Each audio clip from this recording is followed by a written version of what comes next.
Welcome to Talking Heads on USA Global TV, starring the one and only wonderful Dr. Jacalyn. It's a prestigious place where world-class influencers and experts meet, and where you'll find the most trusted advisors and coaches for all things in life and business.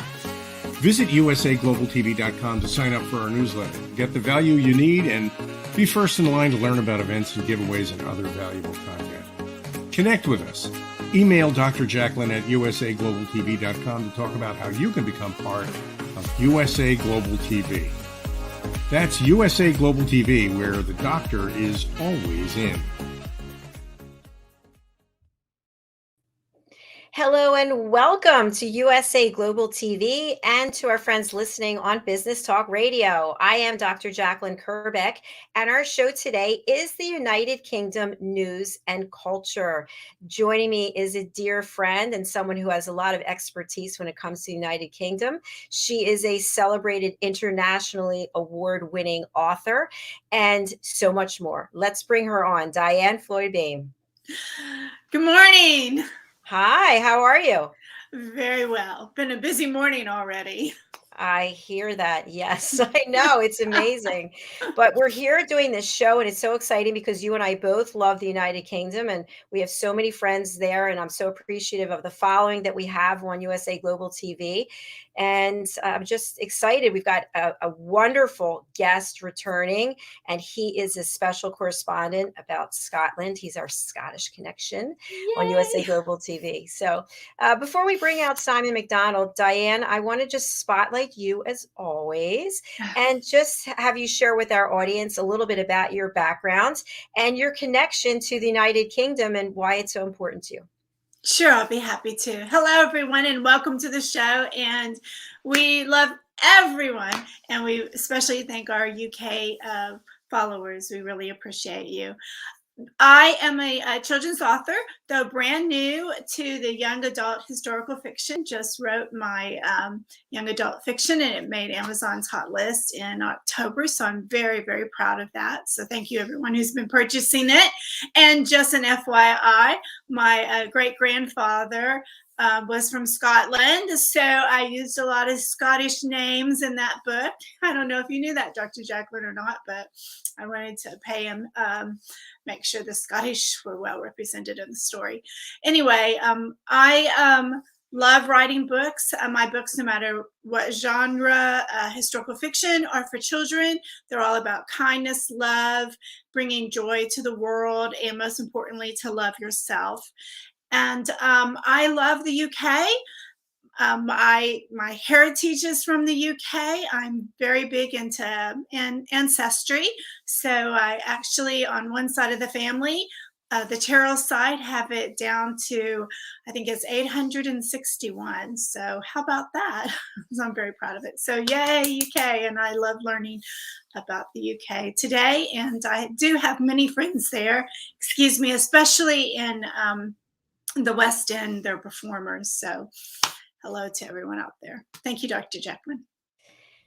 Thank you, Diann. That was beautiful. Diann, we're sitting in front of a lovely graphic. Yes, we are. And would you like to share with our audience any of the landmarks in the UK that have special meaning to you? Oh my goodness, I could spend all day, but I guess from, it probably doesn't sound very well, but one of my great-great-grandpas was accused of something that has to do with the crown, the twins, and so the princess, and everyone who already knows that story can, and if not, can Google it. But anyway, history is now showing that he was kind of framed, but he was hung at the Tower of London. So when I went there, I really said a prayer for him because his last words were, he did not do it. So anyway, that one probably sounds gruesome to some people, but when you're related, you want to give homage to people. I enjoy traveling with my oldest daughter. That's what she wanted for her 16th birthday, was to go to England, but she had to put the entire agenda together, which was amazing because there was not such thing as Googling back then. So she really did a research, and we, of course, did Kensington Palace and watched the changing of the guards at the big palace. And then we went to King Henry and just all over the countryside and took in a lot of shows. You definitely have been getting around, Diann, and I love that you travel with your daughter and your family. That's really beautiful. Family's everything. Yes, for sure. So I want to, without further ado, bring out Simon Macdonald. This gentleman is not only a celebrity chef, which, by the way, he's been on our platform cooking in the United Kitchens with our friend and team member Ricky McKenna, and he can really whip up some amazing dishes, and he knows exactly how to pair it with the right combination for the wine, or I know he likes to imbibe once in a while in some heartier beverages, which we'll have to talk about. And he has no problem just honoring his heritage and putting on that kilt. But he's also the chair of the West Coast Regional Inshore Fisheries, and he is an expert when it comes to fisheries, all things fish, shellfish. And he's also in his own right, a celebrity television presenter. So let's bring him on. Welcome to the program, Mr. Simon Macdonald. Hello, everybody, and nice to see you again, Dr. Jacalyn, and very nice to meet you, Diann, as well. Thank you. It's my honor.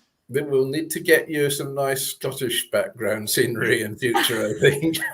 I think you're absolutely right. And yes, definitely. We will do that. Indeed. Simon, I'm so happy to see you. As I mentioned just now, you are a celebrity chef. You've had your own show for years, and you had big sponsors and a huge following. And I love the fact that you did the United Kitchens here on USA Global TV, but you're so busy, so in demand. We miss you dearly, but we're glad that you can be a special correspondent here, our Scottish connection on USA Global TV. It's my pleasure to be back and to be with you again. I really loved doing United Kitchens. That was such fun as well. And as far as I'm aware, there were no catastrophes. Now, when you're doing a live cooking show, is the one thing that gives everybody grey hairs, or else you just pull it out by the roots. But no, we seem to hit this one off, without a hitch. And we had some fabulous foods on board from both sides, and like to have some fun pairing the wines with it as well. So the link coming into food actually is a throwback to last night, and rather a lot of this sort of stuff, because last night was the celebrated Burns night. Now, Robbie Burns, or Robert Burns in formal circumstances, was probably one of the most famous poets in the world. When at New Year, we're all accustomed, we all sing Auld Lang Syne. Now, that was written by Robbie Burns. And it's famous the world over. In fact, even the Russians claim Robbie Burns to be a Russian and not a Scot. There was one time in Robbie Burns' life when he was an excise man, the customs and excise man, so it would have probably been quite happy to send him off to Russia. Siberia springs to mind, perhaps. But he was quite a character, and every year, 25th of January, we celebrate Robbie Burns. And with that goes a lot of tartan, a lot of kilts, a heck of a lot of whiskey, and of course haggis. So haggis and whiskey actually pair very, very well together. I love haggis. People get slightly cautious and thinking, oh, we hear all sorts of funny stories, what goes into haggis, but actually it's a really delicious dish. I suppose a bit like a sausage in some respects, but quite spicy with it as well. And it is absolutely delicious. Great winter warmer. And of course, we've got winter weather here just now, which it's perfect dish for this time of the year. So as I say, we got through rather a lot of that. I eventually did find the cork again. Usually you take the cork out, throw it across the room and say, we won't need you again. And that's not very, very true. But there is a little bit at the bottom. So slanjava, as we would say. Oh, well, I love lovely. it. So that's it. So today in Scotland, not many people out and about. They're all nursing very sore heads. Members of Any remedies you have for a sore head? well, the hair of the dog, as they say, that savaged you, it doesn't necessarily work out very well. It's just that feeling of the afternoon after the morning after the night before is just horrific. Just goes But, on and on. yeah, fresh air, orange juice is a great one to help that. But also, before you go on a good session and when you come back from a good session, take a glass of milk. Lines the stomach, no problems the next day. Well, not as quite a severe or savage problem the next day, shall we say. Maybe other kinds of problems. Oh, yes. It's just trying to remember simple things like your name. Right, exactly. Yeah. Or anybody else's name. The dog. Well, have I got a dog? Oh, right. Okay. You know, And you have a beautiful dog, by the way. I hope we can have her in the shot when. Oh, we'll get her in sometime. She's being fed at the moment, so that's it. So you know, she puts a sign up saying "Do not disturb" in doggy language. Yeah, she's a golden retriever, absolutely beautiful, and we love her to bits. So we'll be doing the circuit of the dog shows, the big shows with her shortly. She's only 8 months old, so she's still got a bit of growing up to do. But I mean, mentally, physically, she's about there. Mentally, she's just a puppy. Oh, she's in that playful mode, which we love, right? We all, even Absolutely. as adults, we try to get back into that childlike mode, puppy mode. That's right. Absolutely, don't we? Just. Diann, I was very interested to hear about your interest in your heritage and tracing families back and so on, and I'm very impressed how far back you can go. Well, I was very lucky when I was doing my grandmother's, which is the Terrell side. I first started in actually my family, my daddy and mama really got me interested in ancestry way before there was all the software, of course. So having a lot of bits and pieces helped from the various generations. And I started looking at it, and I wasn't very far, but I thought, how boring. So-and-so had this many kids. They died, they were born, those kids, they died and they were born. And I was like, oh my gosh, who's ever going to want to read this? It's so boring. I'm going to put history in it. And when I started doing that, that's when I discovered that the Terrells were famous and actually related to royalty.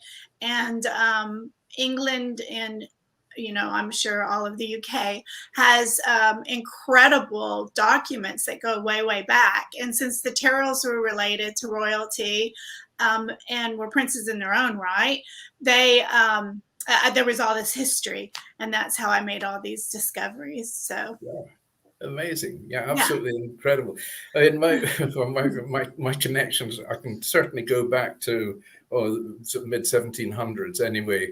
My great etc. grandfather was Lord Robert Clive, Clive of India, and he was the Viceroy of India at the time. In fact, I've got here this plate was gifted to him by King George III. Wow. So that's as a royal plate stolen from the royal dinner service. Us McDonald's, we'd take the fillings out your head if we got that. That's one of my treasures there. That is so funny. I didn't know you were a comedian, Simon. You say again? I didn't know you were a comedian too. I have to add that to your list of accomplishments. Well, I didn't know it either.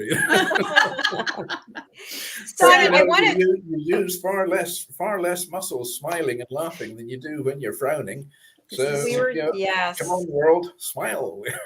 We were discussing that backstage, and also we just had a legendary comedian on, Kev Orkin, and he was just talking about positivity. And Simon, you're a very positive person. You're a very accomplished person. You're very humble. And I would just like to spotlight you and have you share a little bit about your backgrounds with the fisheries and also with being a celebrity chef and the people for whom you've cooked. I think it's really important for our audience to get to know you. Right. Well, I mean, I was I was born quite young, a long time ago. I was a little bit young to know about it at the time, but anyway, I've had a sort of varied career path all the way through, and I went to some very, very smart schools and had a lovely upbringing, fabulous childhood. Really, I was very, very lucky in having such a lovely childhood. And I've spent most of my life living in the West Highlands of Scotland, which is a magnificent part of the world. It may be a very small country, but it's done on a grand scale. And you'll find Scots, we're all over the world. We're quite a creative and inventive lot. Look at the car tires invented by Dunlop. We've got the telephone, television, telewoman. I'll skip that one. We've invented all sorts of things here, and I keep hearing of new inventions every other day. But it is a wonderful country, not a huge population. And the West Coast and West Highlands in particular, where I'm from, we've got all these beautiful sea lochs and the islands. We've all heard of the Isle of Skye and the Skye Boat Song and so on. It's all on the doorstep here. The hills bow down to the sea. It's a fabulous setting. Really, really beautiful. Dramatic lights, dramatic people, and dramatic whiskey we have as well. And fabulous fish. The seas around here are teeming with langoustine and lobster, and I mean everything is just absolute heaven. Quality and luxury abounds here. We've got the deer on the hill. We want for nothing here. It's absolutely amazing place to be. And in my life, I've spent 5 years in South Africa doing consultancy work in the food line. I've been in the south of France. Well, somebody has to live there. Again, doing consultancy work. It's always a tough old life. It really is. You've no idea. But I've cooked for a lot of people. I'm passionate about food. In fact, I just tend to be pretty passionate about whatever comes along my way. And this stuff as well is very nice. But I've cooked from a business which I had was a food smoking business, and I was living in a tiny, remote little village in the West Highlands. Now, to put it into perspective, if I was wanting to go and buy petrol or gas, as you would say there, it would cost me it would cost me 2 gallons of petrol to just go buy 1 gallon of petrol. So it was a bit out on the sticks and a long way from anywhere. A cat with a tail was a tourist. It was just an extraordinary place and extraordinary people. So I set my business up there and started shipping out with the area, which was not difficult, and then eventually finishing up shipping from Beverly Hills in the west to Tokyo in the east. And we supplied into a total of 5 royal households. I supplied 3 US presidents, and have the privilege of cooking for quite a number of these people as well. I've cooked for US presidents. I've cooked for most of our royal family as well, and and I enjoy it. And if you put your enjoyment into it, then whoever's eating it is going to get the enjoyment back. So that sort of led on to various other other jobs and so on. I've done a lot of television work, as Dr. Jacalyn was pointing out earlier on, and for some extraordinary reason they keep asking me back, so it must be something I did. But no, I love my food and love my fisheries, and I particularly just love fish. We eat it every single night, every single day. We have, even the dog, she has her salmon every day, absolutely loves it, and because there's so much of it grown here that it's the second biggest export in the food and drink industry out of the UK is our farmed salmon. So we've got quality here and we love it. So I do a lot of cooking with fish, as Dr. Jacalyn will testify. There we are. Thank you, Simon. Perfect place. Well, I have you on Spotlight. Can you just share with us, there's some medals that you have behind you as well as that beautiful artwork? Oh, right. Yes. Well, the paintings, the artwork done by Maud Earl. And Maud Earl was back in, when was it now, 1870s, thereabouts. And she was very famous for doing dogs in particular. And this set here, there's a set of 12, and it's called the 12 months, and it's got the different gun dogs and working dogs throughout each season of the year. And they're all signed by her as well. So, I absolutely love love these paintings. They're so special. The medals, well, we've got the MBE, which is for services to humanity when I was involved in marine rescue. Apparently it saved over 1,000 lives, so they thought it might be quite a good idea to stick a pin in me and say, don't move. So I got that. The middle one there was Queen's Gallantry Medal. I'd picked that up because we'd sorted out problems. There was an oil rig that was being towed through a hurricane, and we got the call to go and sort them out and rescue them. There's 25 of them aboard the thing. The tow lines had been parted, so it was drifting towards the shore. So I took my ship in, we sorted them out. It took 36 hours or something like that to get them all off, but we got all 25 of them off, so that was it. So the word got back, and they thought it would be a good idea to stick another pin in me. So there we are. The third one was, I did a session over in Northern Ireland. I did 3 sessions over in Northern Ireland during the Troubles. So they say, well, we've been there. So it's a bit of a tourist badge, I suppose, as a service medal for being there. So that's the potted history of them. Hello. Wow. Oh my Wow. gosh. Amazing, Simon. I didn't even know that about the medals. That's Wow. Yeah, well, you've kept asking me about them in the past, but you didn't go into really depth. You're very, Modest. humble, very modest. Well, I was surprised I got them. I mean, I was doing my job, and I was getting paid for it. I mean, there's a lot of people who get MBEs and so on who, I think are far more deserving of it, because they're helping a lot of people, doing a huge amount of voluntary and charity work and so on. I got this for working. It was just, it happened to be I don't know whether it was the right place at the wrong time, or the wrong place at the right time, or right place at the right time, whatever way you want to look at it. But I was there anyway, so that was it. I mean, I was just doing what I was trained to do. Well, we're very proud of you. Congratulations. Thank you. I hope you've written all the stories down for your family to pass down. Oh, I probably could write a book about it. Probably nobody would believe it. That's even more reason to write it. The one thing I have written, actually, they haven't been published yet. A lot of children's poems, and illustrated them as well. But I haven't yet found a publisher who take me up on it. Once again, the universe has brought us together, you and Diann. We'll talk backstage. Yeah. Well, the world's your oyster, and I work a lot with oysters, so that's it. So, whatever you do, put everything into it, and you'll get something out of it at the end of the day. And if it gives other people pleasure, I'm happy, more than happy. Wonderful. I have a quick question before we dive into food, which I can't wait. Yum, yum, yum. It's almost time for, at least in Texas, it's almost time for a breakfast after a breakfast, but not quite lunch. So that's brunch then, yes. Brunch, right? Anyway, so I'd be curious, if no one has gone to Scotland, where would you say you have to first start? Would it be the Highlands? Oh, I mean, you haven't been to Scotland unless you've been to the Highlands. I mean, it's everything you see on the shortbread tins, I suppose. With the glens and the hills and the lochs and the rivers and so on. I mean, it's just a fabulous place. It's a really inspiring place. I mean, you think of great authors like Alistair MacLean and Ian Fleming. Ian Fleming lived and wrote on the Ardnamurchan Peninsula, which is not too far from here. It's actually as far west as you can go on the British mainland.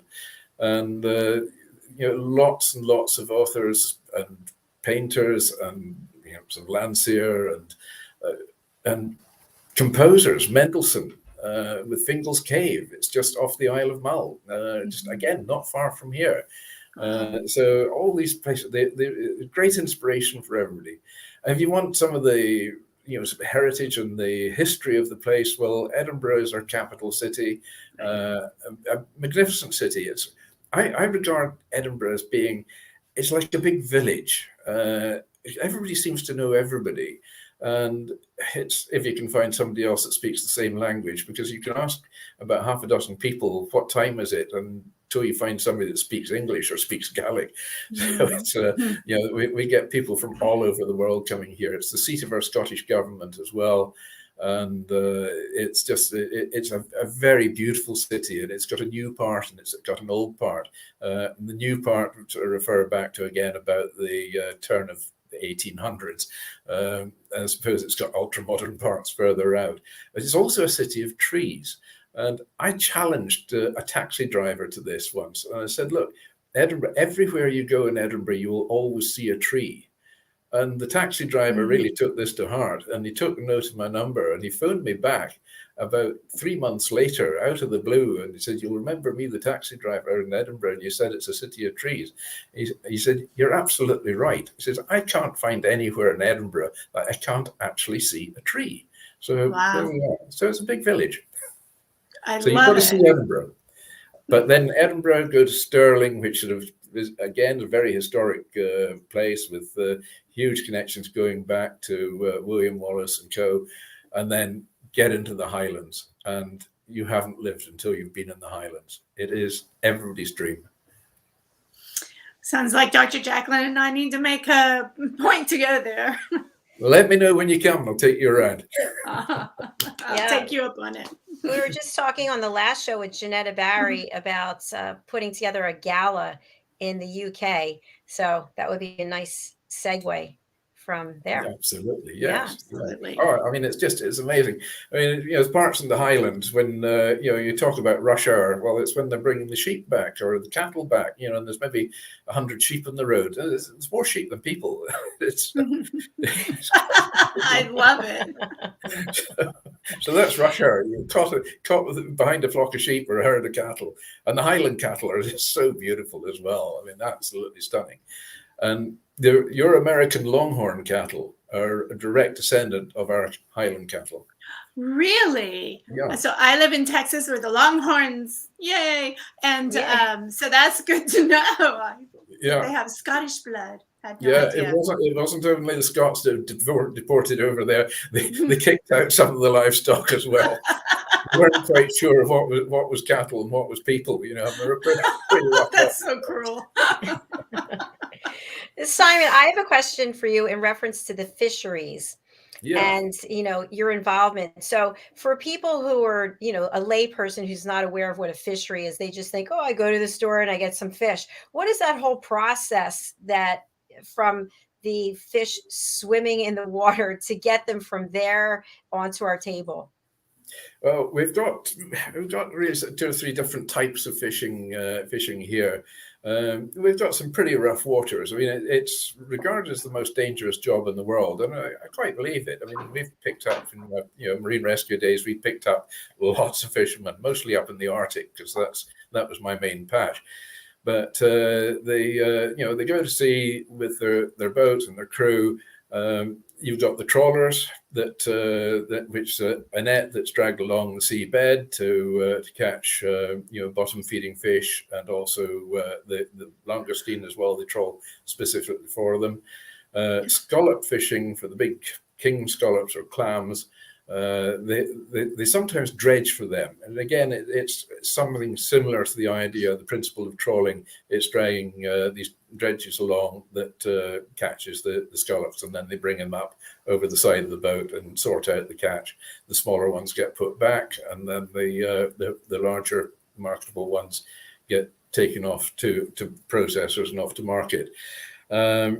Then there's the creel boats, and the west of Scotland has a huge fleet of creel boats. I think altogether we've got about 1,800 or just over 1,800 fishing boats on the west coast of Scotland, and a lot of them are fishing creels, or the old traditional pots, lobster pot sort of thing.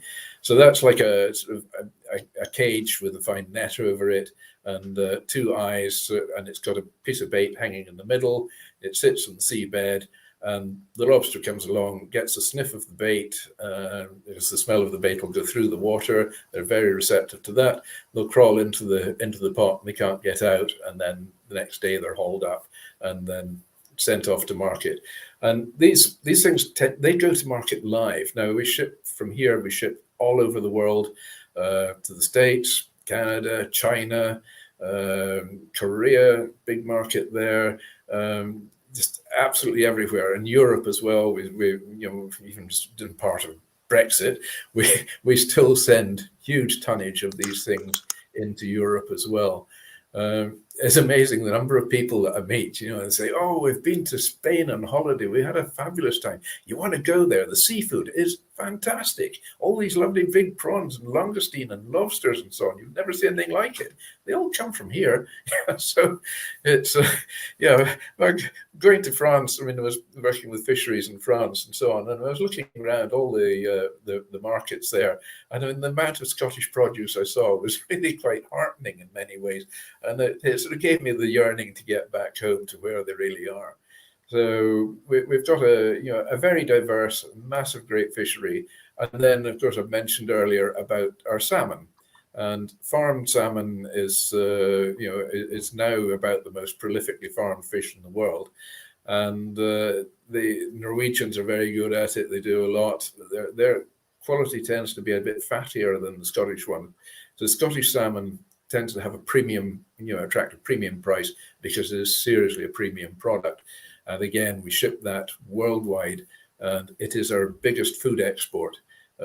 It's just below whiskey as far as dollar earning or pound earning it goes. So it's a colossal market we've got there, and it's a relatively new industry as well. And Simon, I noticed in your cooking shows when you were cooking the salmon, I didn't see you pairing it with whiskey. Is that something that people do frequently? Whiskey's a bit too severe for salmon. It's whiskey. You need a little bit more powerful type of food. This is why haggis is perfect. Beef, great. Venison and whiskey is just a match in heaven. It's absolutely superb. And you'll notice the difference with whiskey. Scotch whiskey has not got the E in it at the end. If it's got an E in it, it's not Scotch. The Irish whiskey has got an E in it. Even whiskey produced in America was producing whiskey in South Africa now, would you believe? And that's got an E in it as well, because the name is protected by law. So if it's got no E at the end, then it's the real thing, the real Mackay, as we would say. That's fascinating. There was a movie that was on many years ago with George Clooney. It was called The Perfect Storm. Did either of you see this? Oh, yes. Yeah. And Definitely. I realized how dangerous fishing is. I had no idea that you're risking your life every time you go out there. It's an incredibly dangerous job. I mean, it's not just the weather. The weather is actually the least of it. It's when you're working out on the deck of a boat and you've got all these lines and ropes and so on flailing about, and with the creel boats shooting these pots over the side, that it's not just one pot that goes over with a line attached to it. You've got a string of maybe 50 of these things. Now that's quite a weight and it's quite a drag in the water. And when these are going over the side, you've got a crew member there throwing them over one at a time as the line stretches out. If he gets his leg caught or stands on one of those lines and it gets a bite, he goes over with it. And you haven't got time to turn around and pick him up because he will be way down at the bottom by the time you can get your boat stopped and back and then get the hauler on to lift him over the side. It's a very, very dangerous job. Plus, in heavy weather as well, you've got a lot of things which are flying about when on the trawlers, for example, or the dredgers, when the gear's brought up over the side and the bottom end of the net is hanging there over the side of the boat and it's swinging back and forward. It's so easy to get caught with that and get knocked over the side or just knocked out altogether with it. There's a fabulous series called Deadliest Catch, which is all filmed up in the Barents Sea, and it's the American fleet fishing up there, and that shows it pretty much that it is. It's a tough old game, that. And you've just got to put up with the rough with the smooth, quite literally, weather-wise. Wow. Simon, I'm wondering, and we're all for people keeping their jobs, but are there any advances in robotics or artificial intelligence that can help with this while, people are on the ship, some other process? For navigation, yes, and finding fishing grounds as well. I mean, in the wheelhouse on the fishing boat now, it's it's like mission control in NASA. In the amount of electronic gadgetry you've got there for depth sounders, which can tell you exactly what the seabed looks like. It can tell you if it's mud or shingle or rock or boulders or whatever. It can spot shoals of fish, and it can identify the type of fish as well. So the Wow. technology is really, really moving on, and it can make the job very selective. So you're not having to throw back fish which you haven't got quota for. So the gear is tremendous. But as far as actually bringing all the gear ashore or onto the boat is concerned, that's still done with just a winch or a hauler for bringing the pots out. But it's basically just a winch, and that's it. And all the baiting of each pot has got to be done by hand. They've got to be able to mend damaged or holes in the netting by hand on the spot at the time, regardless of the conditions. Wow. So tough old job. And automation, there's not a lot of that in the job now at all. Interesting. Diann, do you like to fish? Oh no, no. Oh no. My husband likes it, but no. But I was sitting there thinking, maybe every single time we enjoy a fish dinner, we should toast the heroes that caught the fish. Absolutely, I do. I mean, I fish every night, and and every day. I've always loved fish. I've got to get my fish fix every day. So tonight I've got we're having lemon sole tonight. I've got some beautiful fresh lemon sole, and got a local fishmonger here. He is so good. And he's also got a smoking business as well. He's Murray Smoke Products, and he's absolutely first class. And nice chat with it as well. And his lemon sole is just superb. Very, very privileged to have him on the doorstep almost. So we've got lemon sole tonight, and then back to salmon tomorrow night, I presume. I think we need to get on the Concorde to make it over to dinner tonight. Well, you won't get very far. Concorde's not flying anymore. I supplied Concorde right up to the day she stopped flying. I was really sad about that. I did a smoked cream cheese, and I did smoked scallops as well, and they Wow. were served on Concorde right to the day she stopped flying. Wow. That was a lovely customer to have. How fun is that? But I am sad the Concorde stopped, because I thought that was real progress. But the great thing about it was it gave me a great claim to fame over the other McDonald's, because I had faster food. At 1,500 miles an hour, it's about as fast a food as you're going to get, unless you're on the space shuttle. That's right. I love it.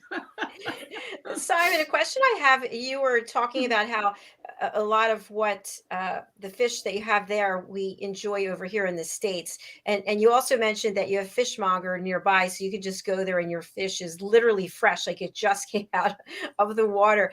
What is the process to pack fish so that it can be shipped, and how long is it still good for? So when we go to our grocery store, right, if we're just doing our food shopping, we don't really know when that fish was caught, but just as a rule of thumb, what should we look for when we're shopping to know that it's fresh?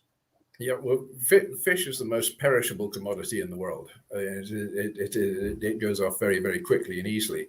So the first rule of thumb for when I'm buying fish is I don't buy it if it's been pre-packed, because you can't tell how old it is.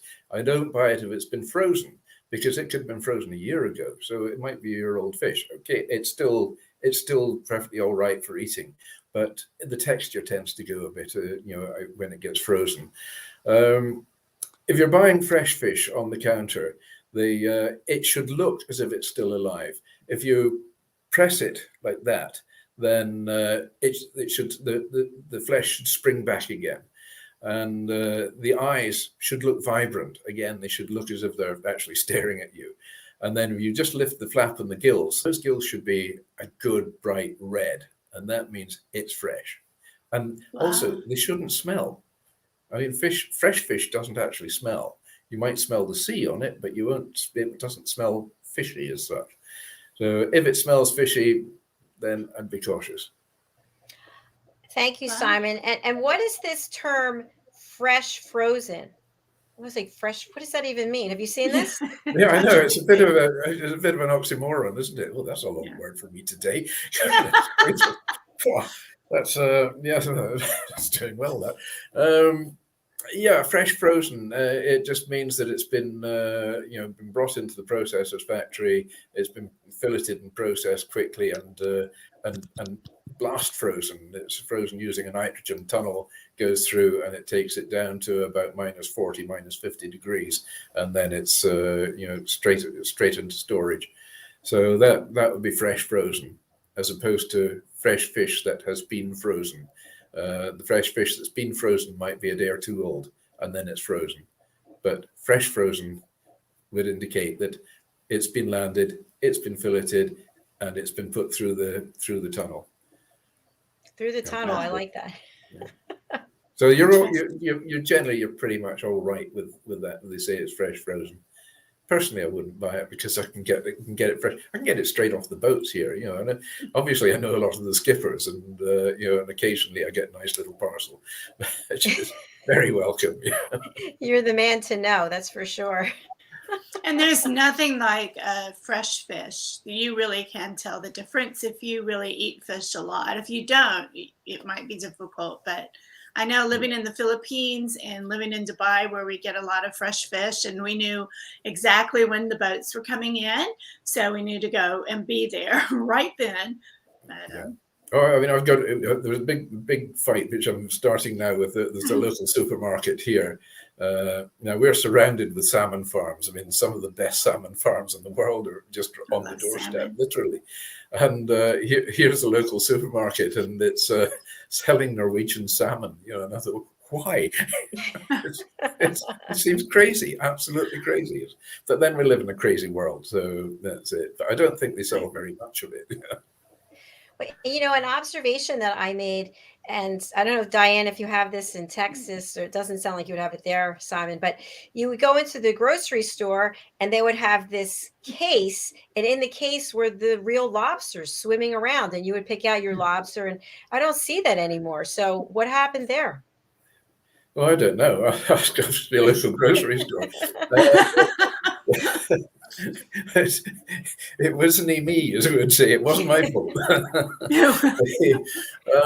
I mean, there are hotels and restaurants that I know of where they've got the tanks with the fresh lobster in, and you can walk in and you can choose which one you want, and they'll take it out and deal with it and present it to you already cooked and prepared on your table.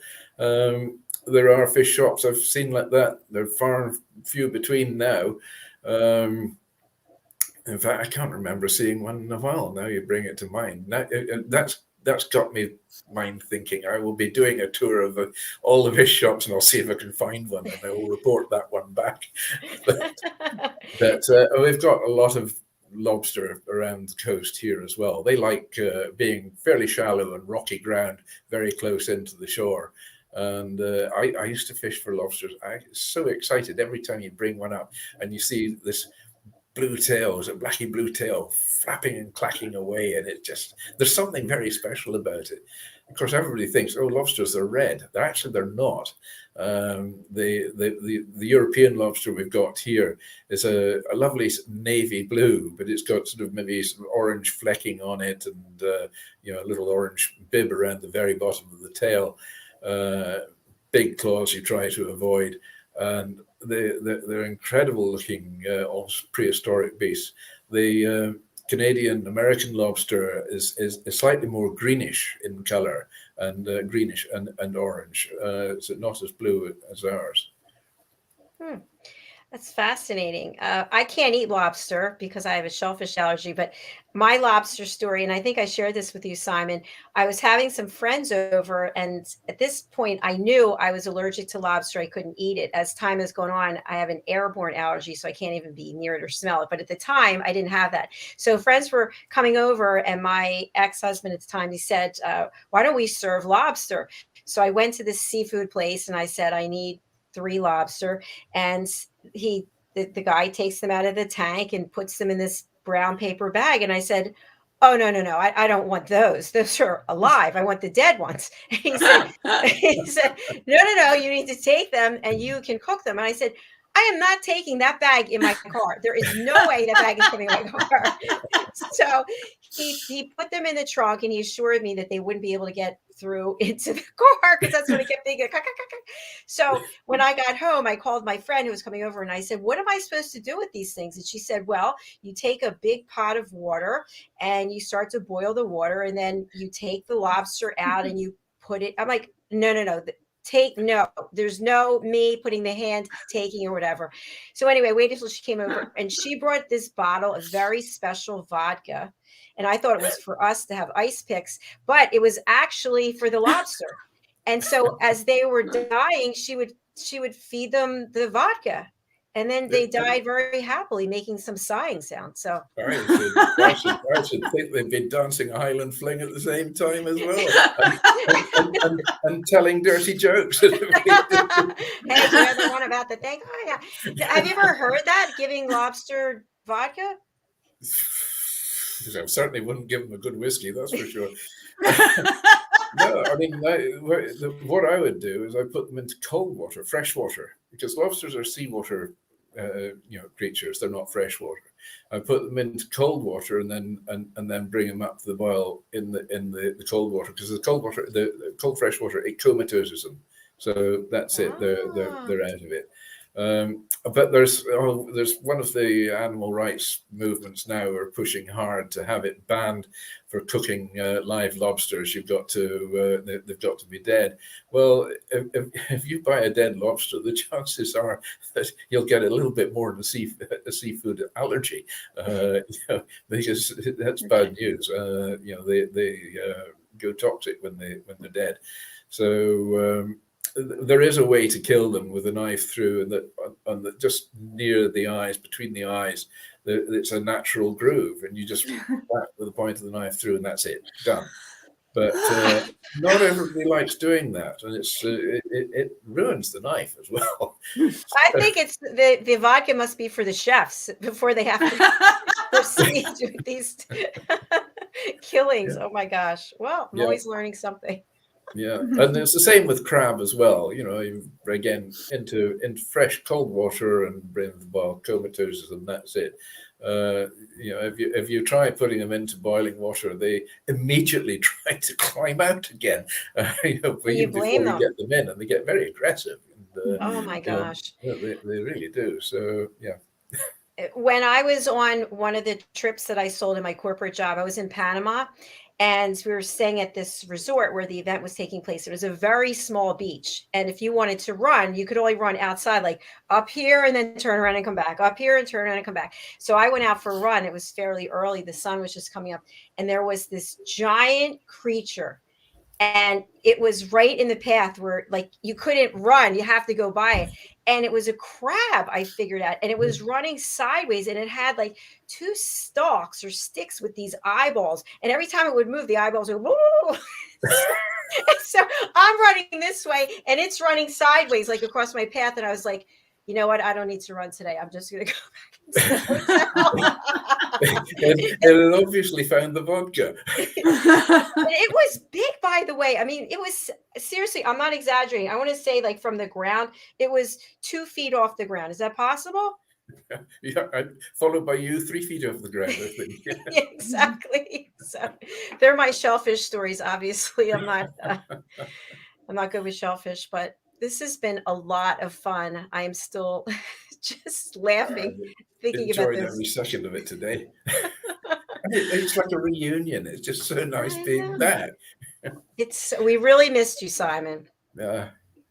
I have a quick question for you, Simon. Did you ever see the TV series Shetland about the detective in Scotland? Yes, yeah. I'd never go and live there. Everybody gets killed. I mean, I know this is true.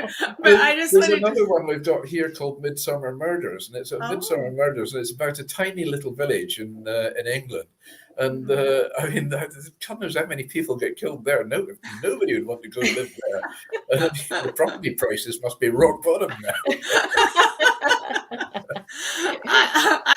I'm going going to have to look that one up. But my husband and I really enjoyed Shetland. The writers are incredible, the actors, but the beauty is just like, you just wanted to watch it so you could see how gorgeous it is there too. You haven't seen the nice parts of Scotland. I mean, Shetland's, yeah, there's parts of Shetland very nice. I regard it, at times, I shouldn't say it because I've got a lot of friends in Shetland, but to me it's a bit of a dark peat bog in the middle of a dark ocean.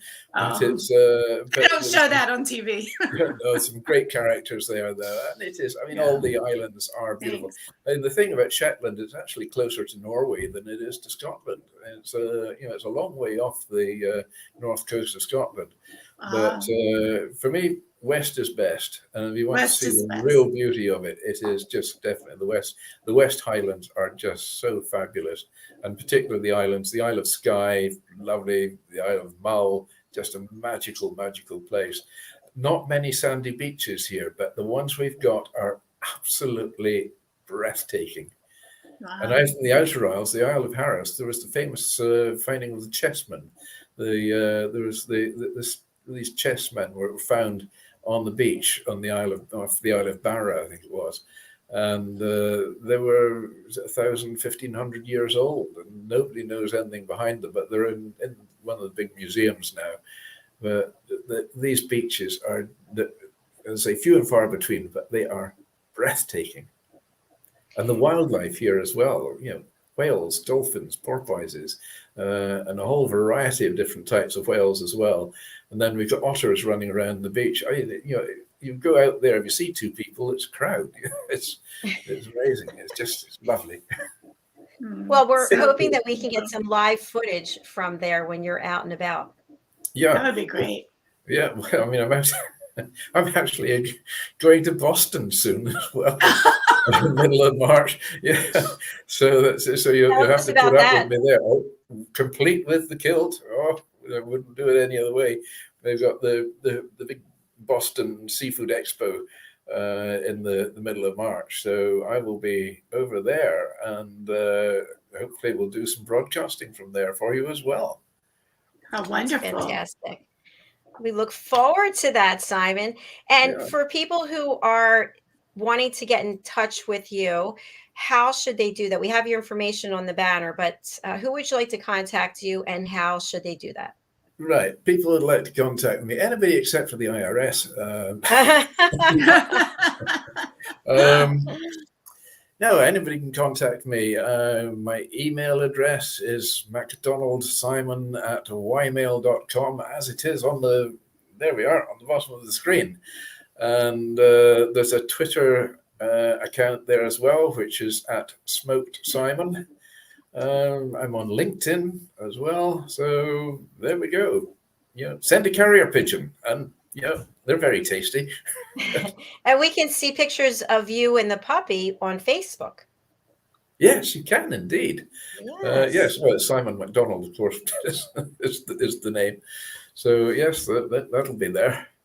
Fantastic. So everybody reach Wonderful. out and connect with Simon, please. And Diann, you and Simon, I think, should also exchange information and see about this book that he's got in there.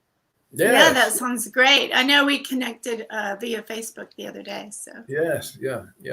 So, I'll do that. I'll need to dig it out the drawer. I mean, it was only tonight there when you were talking about writing that sprung it to mind that I've got this and it's still there somewhere. But one of these years I must do something about it and so on, because there's there's some nice little gems there. And Diann knows all the Wonderful. best publishers too. I don't know about Yes, that. yes. Because I mean, not only write the children's poems, they're very simple, short ones, but I illustrated perfect. each one as well. So That's it's the magical. whole bit. So it just sort of brings it all under one roof.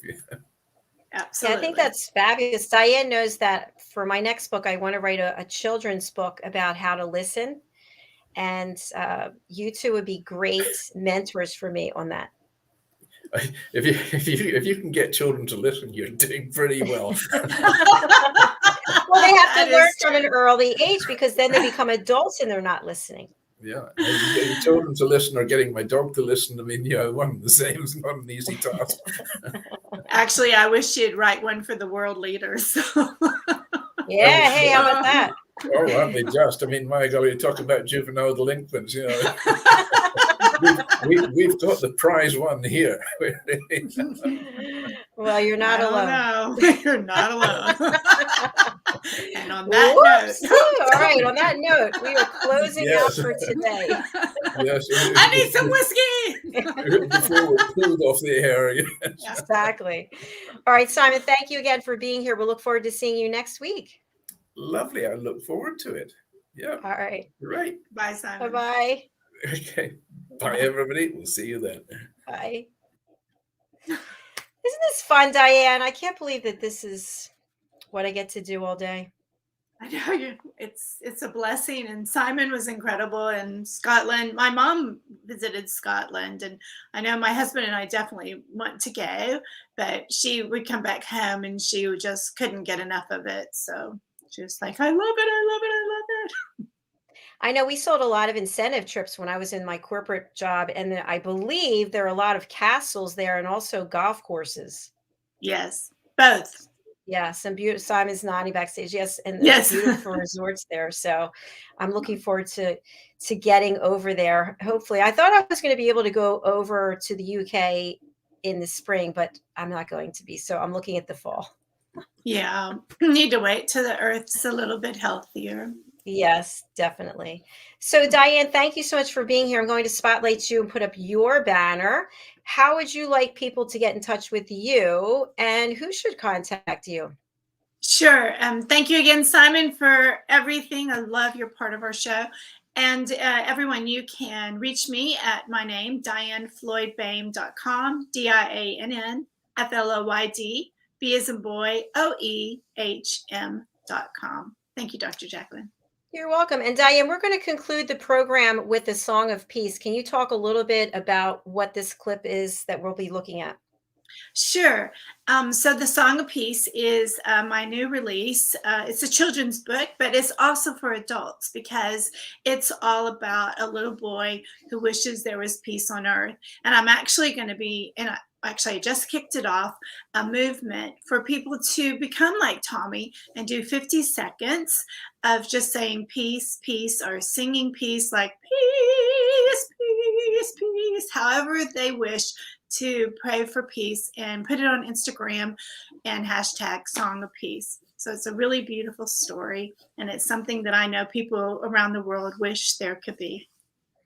We strive for it every day here at USA Global Right. TV. And Diann, you're a big part of that. So thank you so much. All right, friends, we are going to take a look at this clip, Song of Peace, and then we will be back with our next show. Thanks for being here. We appreciate you. And thank you, Simon. Bye-bye. Kapayapaan, kapayapaan, kapayapaan. Diann Floyd Boehm's A Song of Peace tells the story of a young lad named Tommy whose fervent wish for peace on earth touches the hearts of his friends and family, spreads to his community, and eventually unites the whole world around making his dream of peace a reality for everyone. Sit down with the children in your life and share Tommy's amazing story of love and hope. Sing your own song of peace and invite the children to join you. Tommy's tale is more than just a story. It's a movement, and everyone's warmly welcome to take part. Kapayapaan, kapayapaan, kapayapaan, kapayapaan.